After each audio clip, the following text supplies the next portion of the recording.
I lost my legs saving Ethan. After 3 years of marriage, he'd let his friends and family insult me endlessly. When I confronted him, he massaged his temples impatiently. They're just stating facts. I never asked you to save me that day. No one ever asked if I wanted this. All my youthful devotion turned to ashes that moment. That night, I crushed sleeping pills into his milk. When he fell unconscious, I sawed through both his legs with our wedding knife. I fell asleep clutching his screaming body. Then I woke up 3 years earlier. Ethan's such a saint. Putting up with that cripple for 3 years. Maybe our boys got a fetish? Bet that wheelchair makes for wild. Joyce is just manipulative. Trapped him with her missing legs. Laughter spilled from the private dining room. My knuckles whitened on the wheelchair handles outside. The room quieted when Ethan's voice rumbled, "Enough." Someone fake gasped. "Wait, you're not actually into that cripple?" After heavy silence came his reply, "Don't be ridiculous. I just hate seeing that wheelchair every damn day. If not for 3 years ago." The door swung open. "Joyce. You came." Every smirk and pitying stare felt rehearsed. Ethan froze mid-sip, guilt flashing across his face before storming over. "What were you thinking coming here?" I lifted my phone. "You texted me. An hour earlier." Frowny face, "Come get me." Drunk. Ethan wheeled me inside. Sighing. "Happy now?" The loudest laugher raised his glass. "Our bad." We sent the text from Ethan's phone. "Wanted to test how much you love him." I stared at Ethan. He shrugged. "Didn't think you'd actually come. Even drunk." I could have called a driver. "What could you even do?" My gaze dropped to my lifeless legs. What could I do? Panic wheel through traffic. Beg strangers to lift me into cabs. How pathetic. "I'll leave." A loafer blocked my wheels. "Don't go. Have a drink." They shoved a glass at me. I looked to Ethan. He studied his scotch. Laughter crescendoed as I took the wine. "Ha. That's our joy." The glass smashed against his grinning face. Screams erupted as I gunned my wheelchair over his foot. Metal grinding bone. "Crazy bitch." I rolled through the chaos, slamming the door on their curses. Ethan chased me down. Furious. "Joyce. You crossed the line. Those are my friends." He reached out to grab me, but I blocked his hand. "They're your friends. But I'm your wife. You know how to defend your friends yet turn a blind eye when your wife gets humiliated?" Ethan pressed his lips together, that telltale sign of him knowing he's wrong but refusing to admit it. Suddenly everything felt pointless. I wheeled my chair toward the entrance. He caught up to me at the gates. They might be tactless, but they weren't lying. His half-assed excuse made me nauseous. Rubbing my damp eyes, I forced steadiness into my voice. "Let's get divorced." Ethan froze. "No." He blurted. "I can't divorce you." "Why?" My throat tightened. I'd heard it myself, his confession of never loving me. For years I'd clung to the delusion that his friend's disdain didn't matter as long as he cared. What a joke. Night wind bit through my sweater. Ethan draped his coat over my legs. "My fault." "Drunk nonsense, don't take it seriously. We're not divorcing." End of discussion. His minty cologne enveloped me as tears finally fell. He pushed my wheelchair through bustling streets. "Taking you home." His distracted silence lasted 3 blocks until I pointed out a pothole he nearly rolled into.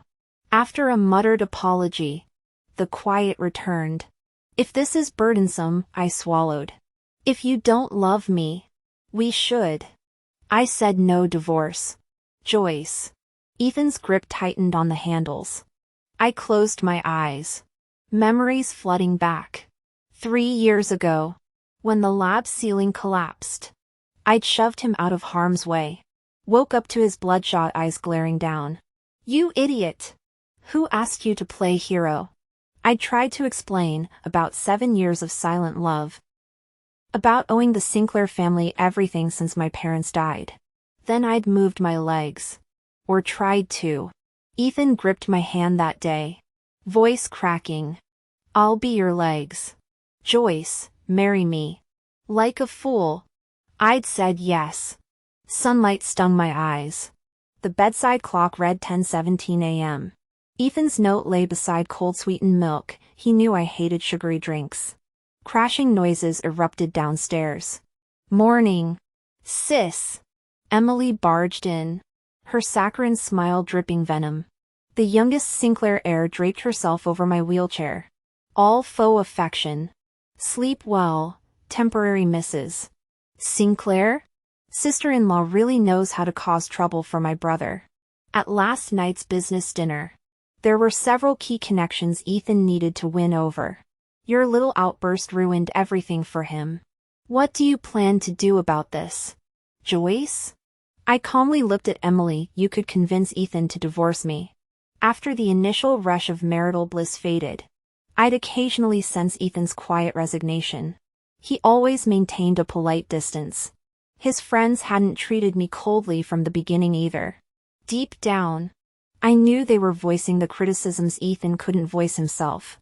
I've said it before. I continued. If this marriage is about gratitude for saving his life, it's unnecessary. We can divorce. Yet he always refused. Emily sneered. You don't actually think he stays married to you out of affection, do you? She forced me into the wheelchair despite my struggles. What could a cripple do? Come, she whispered gleefully. Let me show you something entertaining. The entertainment turned out to be Ethan intimately dining with another woman.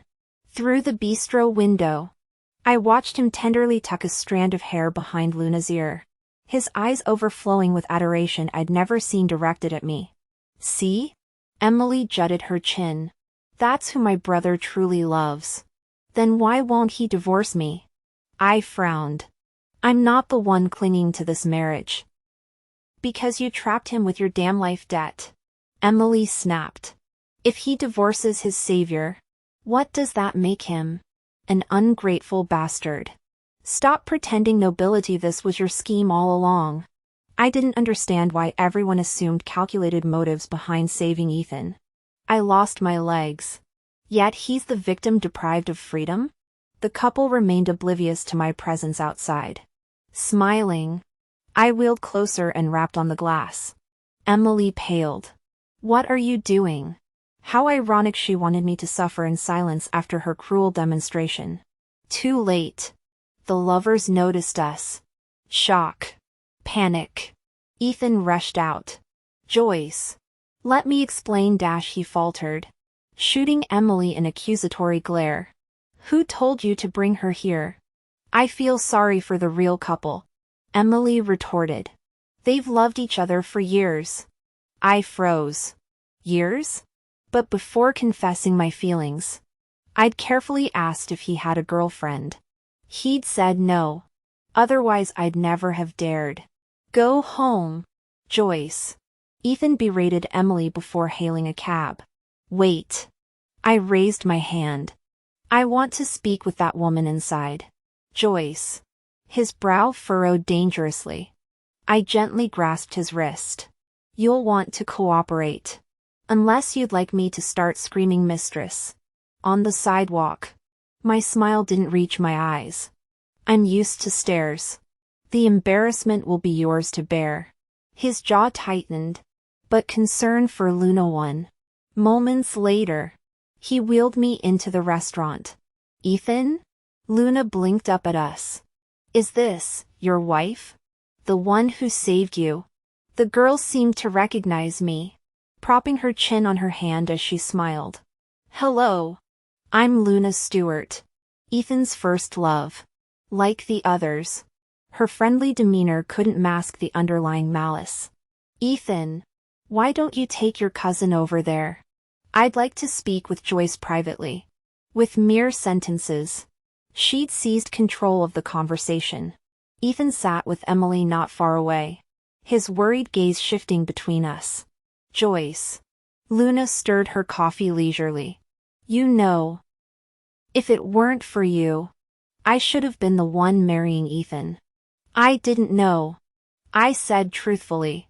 I've never seen you in his circle. I didn't even know he had an ex. Her eyes turned stormy. We kept it secret. Ethan said his family would never approve of my background. Only Emily supported us. The silver spoon clinked sharply against porcelain. We were planning to come clean after 2 years together. Then the earthquake happened, and you swooped in. Now I understood Emily's hostility when our engagement was announced. How is that my fault? I repeatedly asked if he was seeing anyone. He chose to hide it. Luna's smile turned venomous. And he chose to marry you after finding your little secret. My fingers tightened around my teacup. What secret? Your pathetic crush journal. Joyce. Her voice dripped with acid. Of all times to discover it, right after you lost your legs. Unconscious while those Sinclair elders wept over your tragic devotion. Convenient. Wasn't it? My throat closed up. He'd read those pages? Ethan tried to ignore it. But Mrs. Sinclair found it first. Luna examined her manicure. That sweet old woman asked if he loved you at your hospital bedside. When he said I'll marry her through gritted teeth. Everyone thought it was romance. Not obligation. The truth hit like physical pain. My tearful confession when he proposed, my miracle, had been a farce. He could divorce you now. Luna leaned closer. But you're useful. A crippled war bride makes great PR for his promotion. Don't make him choose again. Joyce. Her whisper turned vicious. Maybe your parents' early deaths were karmic. The coffee hit her face before I realized I'd moved. Joyce. Ethan rushed over, shielding Luna. Coffee dripping from her designer blouse. She insulted my family. My voice shook. Luna's tears fell on cue. I only explained our history. She's unstable. Apologize. Ethan's command cracked like ice. I stared at my husband shielding his lover. At Emily's smug glare. And laughed. Of course. Before apologizing, can I say something to you? Ethan remained silent. Which meant he agreed. Come closer. I'll only tell you this. He stepped forward, slightly bending down. Slap. I mustered all my strength to strike his face. Let's divorce. Ethan's expression darkened completely. Joyce. I told you, we can't get divorced. Can't divorce? So obsessed with protecting your precious reputation? This time, I refused to compromise. Then wait for the lawsuit. I turned my wheelchair to leave when a powerful force yanked me from it. Thrown onto the floor, I stared up at Ethan's bloodshot eyes. Divorce? Look at yourself, a cripple. Who'd want you after me? I gaped in disbelief. Was I born disabled? Stop. Ethan exploded. Yes. You saved me. You're my great benefactor. But did I beg you to play the hero? Did anyone ask if I wanted this? I'd rather be the one in that wheelchair. Do you have any idea how suffocating this guilt is? How much I've sacrificed for your noble act? He raged about the burden of owing me his life. I wish you'd never saved me. As I stared numbly, a faint acidic odor permeated the air. Humiliation burned through me. I'd lost control of my bladder. Ethan immediately lifted me back into the wheelchair, disgust flashing in his eyes as he draped his jacket over me. Look at yourself. What could you possibly do without me? He called a car, tipping a plump middle-aged driver extra to wheel me home later. Noticing my distress, the driver gave an encouraging thumbs up before leaving. Hang in there, girl. Life's still worth living. She probably thought I'd jump off a bridge. But I wouldn't, not after receiving that anonymous text 30 minutes ago. The attached chat screenshot burned into my memory. Ethan, your wife's dead set on divorcing you. Guess the devoted husband angle with Mr. Goo's crowd isn't working. No worries, remember Mr. Chi? He's got a fetish for disabled chicks. Joyce fits perfectly, since she's divorcing you anyway. Catch her cheating. That way. You ditch the ungrateful bastard label. 9 p.m. tomorrow. Don't say I never helped you. Ethan's single-word reply, okay, shattered whatever remained of my heart. He resented my sacrifice, blamed me for his guilt, and now sought to exploit my last shred of dignity for his career. I didn't know who sent the text, but I owed them everything. Joy. I'm home. Ethan stumbled and reeking of alcohol, crouching unsteadily before me. I'm sorry, today was, let's not divorce. Please? I smiled serenely. Okay. Really? Nodding. I handed him warm milk. I overreacted too. Drink this to sober up. I booked tickets to the Maldives for tomorrow. Let's take this trip together. Okay? Ethan first panicked, then looked utterly lost. Tomorrow, we'll talk tomorrow. Sure. I smiled, handing him the glass of milk. He drank it obediently. The sedative worked fast. Ethan collapsed exactly as planned. Disabled people really are troublesome. It took me 2 full hours to sever Ethan's legs. He woke up midway, screaming so violently I had to pause and gag him with a towel. His head kept thrashing. I soothed him, don't worry.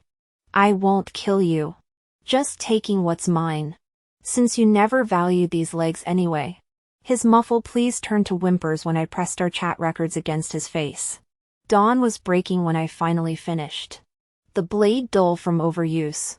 Ethan kept passing out during the process.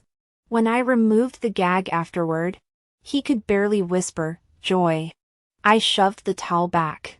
Why bother listening? My epiphany came too late. My life ended the moment I lost my legs. Since he wanted to destroy me completely, I simply beat him to it. I lit the charcoal burner and fell asleep holding his trembling body. Not bad, taking this monster with me when I finally saw the light. The pins and needles sensation in my legs shocked me awake. I stared at my intact limbs, trembling. I'd traveled back, before the accident. Whoa! I shot upright in the lab, startling everyone. Joyce. You, okay? I numbly touched my functioning legs. Fine. This was my 2nd year of grad school. I'd chosen this major to be near Ethan. Even schemed my way into his research group, until that accident destroyed everything. 1:27 p.m. May 8th. 10 minutes until the ceiling tiles fell. Last time, I'd shoved Ethan to safety and got crushed instead. Joyce? Warm fingers brushed my forehead. Ethan. Running a fever? Want me to get you excused? I recoiled. Hurt flashed in his eyes. Lovers quarrel? Someone teased. The lab had always joked about us, me chasing him. Him keeping me dangling. No. He's taken. I spat out. We're nothing. Ethan stiffened at my mention of his secret girlfriend. Joyce. Is there some misunderstanding? I finally saw it. He'd been stringing me along while dating others. Thrill-seeking coward who wanted my devotion without commitment. The man I'd loved was rotten from the start. Look out! The ceiling tiles began falling exactly as before. Ethan stood directly beneath the collapsing center, while I lingered safely near the edge. In my past life, I pushed Ethan Sinclair aside without regard for myself. This time, I sprinted away from the danger. Joy? Ethan called out incredulously. The ceiling collapsed the next second.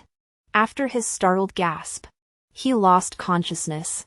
Out of basic decency, I still dialed 911 for him. The doctor said Ethan's legs were beyond repair. He'd spend the rest of his life in a wheelchair. I bit my lip hard to suppress laughter. Joyce, why? Ethan rasped upon waking, voice cracking with theatrical anguish as if I'd wronged him. You could have saved me. Tilting my head, I smiled. Drop the act. Ethan. I know you remember our previous life too. Before our marriage. He'd never used the nickname Joy. More tellingly, his question had been why I didn't save him rather than how I survived. Flushing crimson. Ethan glared, his plan to manipulate me through guilt crumbling. I perched on his hospital bed, gently patting his immobilized legs.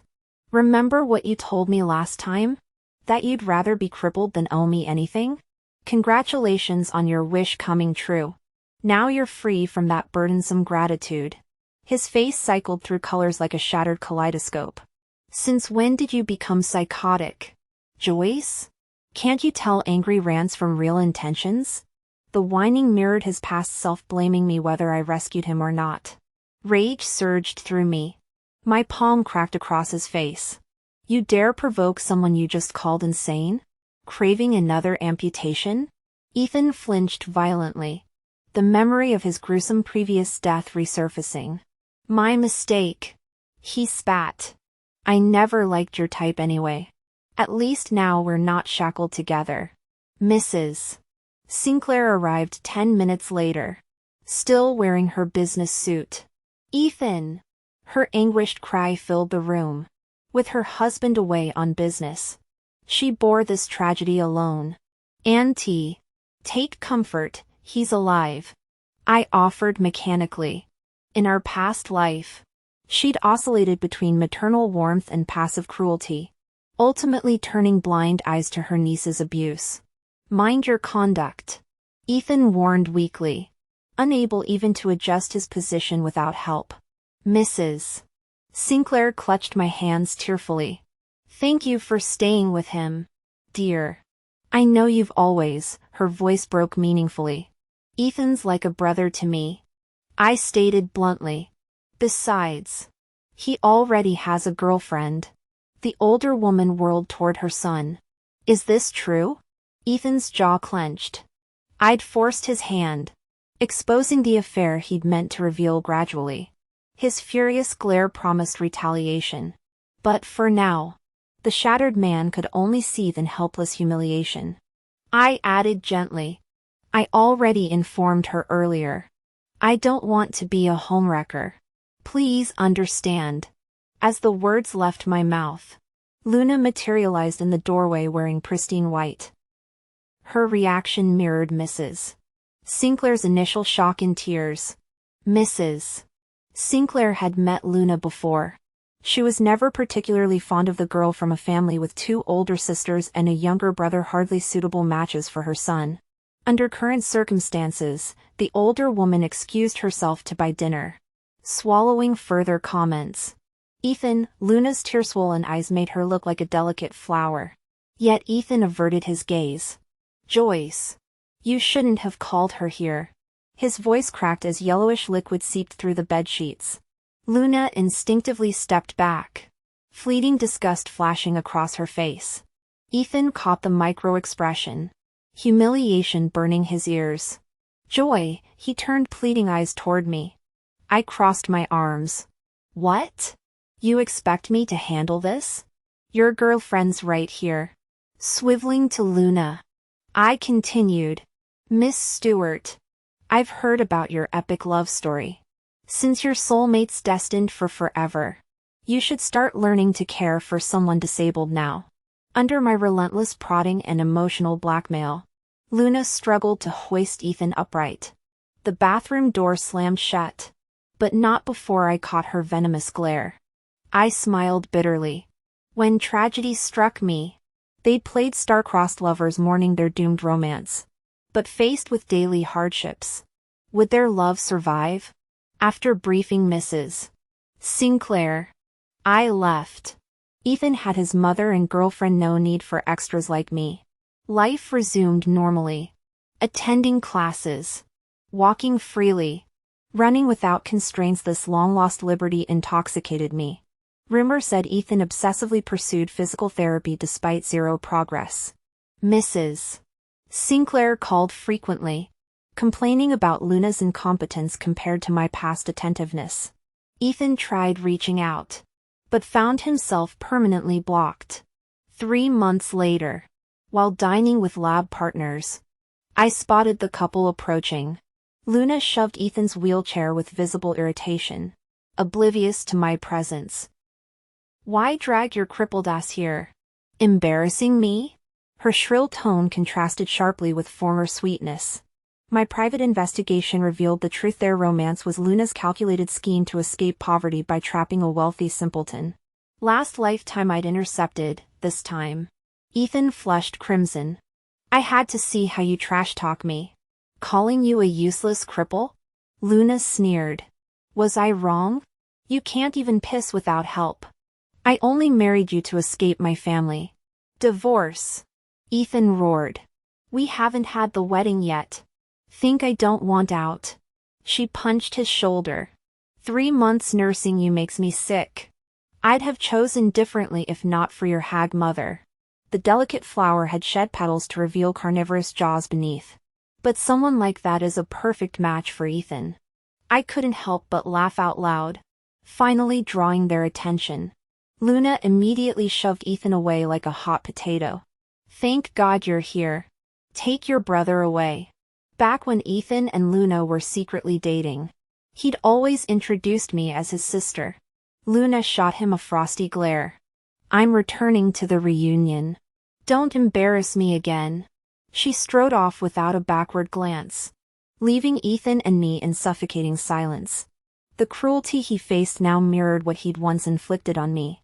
Remember what your friends used to say about me, Ethan? He turned away, shoulders trembling. I'm sorry. I didn't realize. I cut him off. You knew. You just didn't care until it happened to you. Forcing cheerfulness. I added. Look on the bright side, Luna's being kind. She only berates you. At least she didn't gift wrap you for some perverted old man. Right? My attempt at comfort backfired. Ethan paled drastically. Joy, let me explain. I'd never have let him hurt you. The incense in that room, it was supposed to knock him out before, and the next morning. We'd pretend. His frantic excuses died under my glacial stare. The truth is, I'd already started falling for you back then. Slap. My palm stung from the impact. When one strike felt insufficient, I rained down several more. Joyce! Ethan roared, though his wheelchair-bound state left him powerless. How dare you speak of love? I hissed. Abandoning me to predators is love? Letting your friends humiliate me is love? Two-timing is love? You don't love anyone. After your accident, when your first love discarded you, you just wanted a devoted caretaker. You're incapable of real love. Ethan never contacted me again after that day. Life blossomed in his absence, though whispers about his misery occasionally reached me. Rumor had it Luna played the doting fiancé around Mrs. Sinclair but abused him privately. Bafflingly, he endured it all silently, perhaps genuine devotion. Emily called me multiple times, faux sisterly concern dripping from her voice. Luna's pure evil. I always thought she was sweet. But she's a viper. Oh joy. If only you'd married cousin Ethan. I chuckled. Don't be absurd. We're siblings. Not by blood. Emily protested. Auntie just fostered you briefly, you're not even on the family registry. Seriously. Crash their wedding. It's next 10th. My eyelid twitched. Memories resurfaced, how Emily's hostility toward me had only emerged after my marriage to Ethan. Now that Luna occupied that position. Casually. I probed. Emily, you don't possibly. EW. He's my actual cousin. Her too quick denial betrayed her. After awkward silence, she mumbled. Fine. Maybe a little, but it's impossible. That's why I want him with someone decent. You'd be perfect for. I humored her while saving the recording. I'll attend. Her squeal of delight made me nauseous. 1 month later, I stood at the wedding venue, vengeance simmering beneath my champagne flute. When I arrived at the wedding venue, Ethan was being pushed by Luna to greet the guests. Ethan clearly found this humiliating, grinding his teeth as he hissed. Did you really have to drag me into this? Luna smacked the back of his head. Keep talking and I'll rip your mouth off. I hadn't realized their relationship had deteriorated this badly. That they'd still gotten married at all was thanks to Mrs. Sinclair's determination to torment Luna. When Ethan had been whole, she'd never have allowed someone of Luna's background near her son. But now that he was disabled, no family of comparable status would offer their daughter. Mrs. Sinclair had originally wanted me as her daughter-in-law, but Ethan had been adamant about choosing Luna months ago.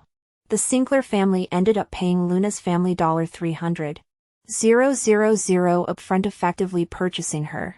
Her relatives happily handed over her household registry after cashing the check. Luna had initially played along for the money, half-heartedly caring for Ethan until discovering the marriage contract bound her to the Sinclairs without further compensation. Divorce? Impossible. If this was supposed to be some grand love story, they'd be shackled together forever. Ethan spotted me across the room. His gaze lingered on my legs with naked longing. Mrs. Sinclair's conspicuous absence was a deliberate slap to Luna's face. Though I wondered, had the Sinclairs abandoned Ethan too? Emily caught my eye from the family table, flashing a subtle okay sign. This was her grand scheme midway through the ceremony. Screens would display years of memories between Ethan and me. She claimed residual feelings would make him regret everything, even publicly call off the wedding. While this would humiliate Luna and disrupt the event, Emily conveniently ignored how it'd expose me to scrutiny. Her manipulations were transparent, so I'd made adjustments of my own. Well, if it isn't Ethan's little lapdog. The familiar sneer came from Jack, one of Ethan's old cronies who'd always enjoyed humiliating me. Still mooning over the cripple? Got some twisted fetish. Huh? His vulgar smirk disrespected us both. Jack! Get out if you can't behave. Ethan wheeled up beside me, trembling with rage. Jack eyed Ethan's wheelchair contemptuously. Who do you think you are anymore? We're all just pitying you anyway. Oh. And your dad's bringing home that 12-year-old bastard brother of yours. My eyebrows shot up. The Sinclairs had a secret heir? It seemed Mr. Sinclair had written Ethan off. And Mrs. Sinclair, well. I said get out. Ethan's fists whitened on his armrests, powerless to act. Stop making scenes.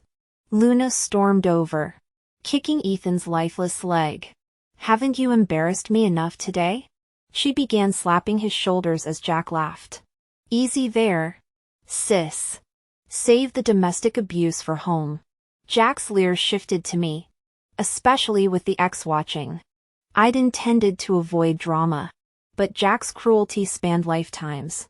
Snatching a wine glass, I drenched him. Insult Ethan all you want, I said calmly as he spluttered. But watch your tongue with me.